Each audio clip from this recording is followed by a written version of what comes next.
Assalamualaikum warahmatullahi wabarakatuh. Perkenalkan, nama saya Khairul Nisa Musyahidah, mahasiswi semester 7 dengan NIM 20210-100. Baiklah, pada kesempatan kali ini kita akan membahas tentang pendidikan gratis dan dana bantuan operasional sekolah atau dana BOS. Apa itu pendidikan gratis? Pendidikan gratis adalah pendidikan yang membebaskan siswa dari segala pungutan biaya yang ditimbulkan atas pelaksanaan pendidikan tersebut, baik pada aspek input, proses, maupun keluarannya. Di sini ada beberapa program dari pendidikan gratis. Yang pertama ada program wajib belajar, dan yang kedua ada program Indonesia Pintar. Sekarang kita akan masuk ke program yang pertama, yaitu program wajib belajar. Program wajib belajar ini tertuang dalam Undang-Undang Nomor 20 Tahun 2003. Adalah program pendidikan minimal yang harus diikuti oleh warga negara Indonesia atas tanggung jawab pemerintah dan pemerintah daerah. Dalam program wajib belajar ini, ada dua jalur dalam penyelenggaraannya, yaitu formal dan non-formal. Untuk jalur formal ditujukan pada jenjang SD, SMP, dan sederajat. Dan untuk jalur non-formal ditujukan pada program paket A, paket B, dan sederajat. Untuk mendukung program wajib belajar, pemerintah menggunakan APBN melalui skema dana BOS. Dan dana BOS untuk jenjang SD dan SMP bersumber dari APBN atau pusat. Sedangkan dana BOS untuk jenjang SMA bersumber dari APBD atau daerah. Dan besarnya dana BOS ini ditentukan oleh jumlah siswa di sekolah yang bersangkutan. Baiklah, sekarang kita akan masuk ke program yang kedua dari pendidikan gratis, yaitu program Indonesia Pintar atau biasa disingkat PIP. Nah, PIP ini tercantum dalam Permendikbud Nomor 10 Tahun 2020, yaitu bantuan berupa uang tunai, perluasan akses, dan kesempatan belajar dari pemerintah yang diberikan kepada peserta didik dan mahasiswa yang berasal dari keluarga miskin atau rentan miskin untuk membiayai pendidikan. Sasaran program Indonesia Pintar meliputi 3 level pendidikan: pendidikan dasar, menengah, serta pendidikan tinggi. Bagi pendidikan dasar dan pendidikan menengah, PIP bertujuan untuk meningkatkan akses supaya mendapatkan layanan pendidikan sampai tamat pendidikan menengah. Dan PIP bertujuan untuk mencegah peserta didik dari kemungkinan putus sekolah atau drop out akibat kesulitan ekonomi. Dan juga PIP bertujuan untuk menarik siswa putus sekolah agar bisa kembali mendapatkan layanan pendidikan.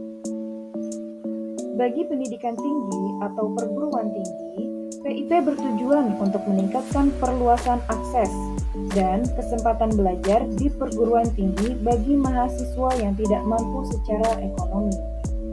Dan juga PIP bertujuan untuk meningkatkan prestasi mahasiswa pada bidang akademik dan non-akademik. Penyelenggaraan pendidikan gratis ini adalah program terpadu di bidang pendidikan yang meliputi kebijaksanaan pembiayaan, penataan pengembangan, pengawasan, serta pengendalian program pendidikan gratis. Dan implementasi pendidikan gratis ini mencakup unsur perencanaan, pengorganisasian, pelaksanaan, pengawasan, dan penilaian agar diketahui sejauh mana ketercapaian program pendidikan gratis itu sendiri. Apa itu dana BOS? Dana BOS adalah singkatan dari Dana Bantuan Operasional Sekolah. Dana BOS ini adalah program pemerintah Indonesia yang memberikan bantuan keuangan kepada sekolah-sekolah di seluruh Indonesia. Dana BOS dalam Permendikbud Nomor 8 Tahun 2020 tentang petunjuk teknis bantuan operasional sekolah terbagi dalam 3 jenis. Yang pertama, BOS reguler, yang kedua BOS kinerja, Dan yang ketiga, BOS afirmasi. BOS reguler ini diberikan untuk kebutuhan operasional pada satuan pendidikan. Di antaranya yang menggunakan dana BOS reguler yaitu pembelian alat multimedia, pembiayaan penerimaan mahasiswa baru, dan pemeliharaan sarana dan prasarana sekolah. Yang kedua, BOS kinerja. BOS kinerja ini diberikan kepada sekolah untuk meningkatkan mutu pendidikan. BOS kinerja ini diberikan sebagai bentuk apresiasi kepada sekolah yang telah berhasil meningkatkan kualitas pendidikan di tanah air. Yang ketiga yaitu ada BOS afirmasi. BOS afirmasi ini diberikan untuk sekolah yang berada di daerah 3T, yaitu tertinggal, terluar, dan transmigrasi. Dana BOS ini bertujuan untuk mendukung operasional sekolah yang berada di daerah tersebut, seperti di desa-desa dan lain sebagainya. Selain dana BOS, ada yang namanya BOP. Apa sih BOP itu? BOP ialah singkatan dari Bantuan Operasional Penyelenggaraan. BOP ini digunakan untuk membayar honor narasumber, biaya rapat dengan guru-guru untuk persiapan kegiatan, dan biaya transportasi. BOP diantaranya ada BOP PAUD dan BOP kesetaraan.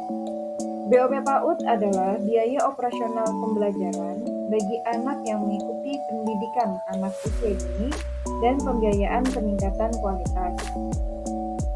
Satuan PAUD ini terdiri dari BOP PAUD reguler dan BOP PAUD kinerja. Sedangkan BOP kesetaraan yaitu dana bantuan yang dialokasikan untuk mendukung kegiatan pembelajaran paket A, paket B, dan paket C. Selain itu, BOP kesetaraan juga untuk memenuhi kebutuhan belajar masyarakat yang tidak dapat dijangkau atau memberikan pelayanan kepada masyarakat yang membutuhkan pendidikan melalui jalur non-formal.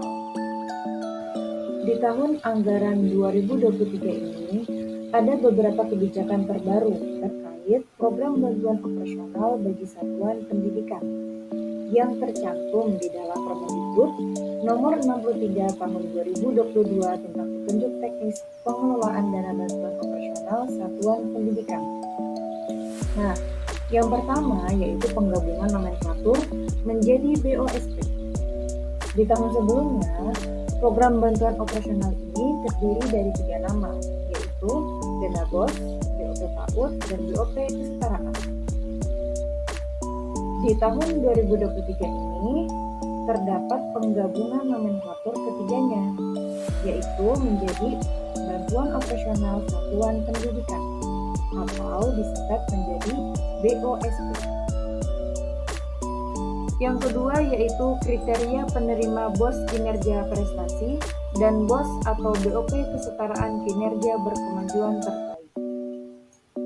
Untuk BOS kinerja prestasi, kriterianya yaitu pernah memperoleh paling sedikit 1 penghargaan atau medali atau sertifikat prestasi pada ajang talenta di tingkat provinsi, nasional, dan atau internasional, serta tidak termasuk sekolah yang ditetapkan sebagai pelaksana program sekolah penggerak dan SMK Pusat Keunggulan. Untuk BOS atau BOP kesetaraan kinerja berkemajuan terbaik, kriterianya yaitu termasuk 15% satuan pendidikan yang memiliki kinerja terbaik dari satuan pendidikan yang melaksanakan asesmen nasional, serta tidak termasuk satuan pendidikan yang ditetapkan sebagai pelaksana PSP, SMK Pusat Keunggulan, dan sekolah yang memiliki prestasi. Yang ketiga yaitu satuan biaya bervariasi untuk BOP kesetaraan. Di tahun sebelumnya, satuan biaya untuk BOP kesetaraan itu berlaku sama. Di tahun 2023 ini, satuan biaya BOP kesetaraan berbeda di antar wilayah. Dihitung berdasarkan indeks kemahalan konstruksi di setiap wilayah. Yang keempat, mekanisme penyaluran dana BOSP reguler kini hanya 2 tahap. Sebelumnya, mekanisme penyaluran dana BOSP reguler dilakukan dalam 3 tahap. Pada bulan Januari 30%, bulan April 40%, dan bulan September 30%. Sedangkan di tahun 2023 ini dilakukan hanya dalam 2 tahap, yaitu pada bulan Januari dan pada bulan Juli, dan masing-masing yaitu 50%. Berikut ini adalah masalah-masalah yang terjadi. Yang pertama yaitu sekolah negeri gratis versus sekolah swasta. Sekolah negeri gratis merupakan ancaman bagi sekolah swasta yang berbiaya mahal. Kenapa? Karena setiap siswa berbondong-bondong masuk ke sekolah negeri yang tidak dipungut biaya. Sedangkan sekolah gratis hanya berlaku di sekolah negeri. Sedangkan pemerintah belum memiliki anggaran untuk menggratiskan sekolah swasta. Artinya, ada kesenjangan antara sekolah negeri dan swasta. Ketika sebagian besar orang mengejar sekolah negeri, maka dapat dipastikan sekolah swasta akan kekurangan jumlah siswa. Yang kedua yaitu sekolah gratis versus SBN dan SBI. Pada intinya, kedua sekolah ini memiliki implikasi yang sama dengan sekolah gratis dan swasta. Namun, ini memiliki eksis yang lebih urgen. Bila SBN dan SBI belum digratiskan, maka dapat disimpulkan bahwa SBN dan SBI hanya ditujukan untuk masyarakat dari golongan menengah ke atas saja. Pada akhirnya, SBN dan SBI ini menjadi sekolah bertarif nasional dan sekolah bertarif internasional yang sangat mahal dan eksklusif. Di mana kebijakan sekolah gratis hanyalah sebuah kamuflase belaka, suatu mekanisme hanya untuk meredam konflik atau protes akibat mahalnya biaya pendidikan. Masalah yang ketiga yaitu perubahan tingkat kesejahteraan guru. Dana BOS pada intinya digunakan untuk membiayai komponen yang mendukung kegiatan akademik, seperti penerimaan siswa baru, buku referensi, buku teks pelajaran, pembelian bahan-bahan habis pakai, pembiayaan langganan daya listrik, pembiayaan perbaikan sekolah, dan lain sebagainya. Pemberlakuan sekolah gratis yang kemudian seluruh biaya pendidikan diganti dalam bentuk BOS atau bantuan operasional sekolah menyebabkan terjadinya penurunan insentif yang diterima guru di sekolah gratis. Berikut ini adalah beberapa solusi dari permasalahan-permasalahan tersebut. Yang pertama, seharusnya dana BOS diberlakukan ke semua sekolah, baik negeri maupun swasta, sehingga terjadi pemerataan peserta didik di semua sekolah. Yang kedua, seharusnya pemerintah juga menanggung biaya sekolah negeri untuk menjadi SBN dan SBI, agar sekolah negeri tidak tertinggal. Yang ketiga, nilai dana BOS disesuaikan. Yang keempat, diberi penyadaran kepada guru bahwa pekerjaan sebagai guru itu pengabdian kepada negara. Yang kelima, selain program pendidikan gratis, sebaiknya pemerintah mengefektifkan program peningkatan ekonomi masyarakat agar tidak terjadi kesenjangan sosial yang terlalu tinggi.